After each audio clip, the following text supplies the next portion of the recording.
बिस्मिल्लाहिर्रहमानिर्रहीम। इब्तिदा है रब जलील के बाबरकत नाम से जो दिलों के भेद खूब जानता है।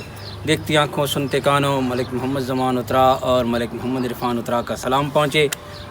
आज हम आपको एक पंजाबी में प्रैंक दिखा रहे हैं। उम्मीद है आपको पसंद आएगा। लाइक करें, सब्सक्राइब करें और बेल आइकन प्रेस करें। ये आपकी मोहब्बत और आपका इनाम है। आइए हम आपको अगला प्रोग्राम दिखाते हैं आगे।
वेलकम बैक सजनों व्यूवर्स।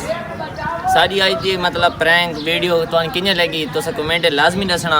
आई साहब दा बहुत ज़्यादा प्रैंक आई मोटरसाइकिल वाले नाल रिएक्शन सन दसना ते बाकी इंजर मज़ेदार वीडियो देखने का साडे चैनल नू उतरा वाइब्स नू सब्सक्राइब करो, लाइक करो, कमेंट करो।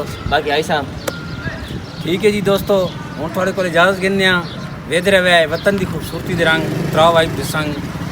वतन अजीज़ वास्ते दुआ। पाकिस्तान जिंदाबाद।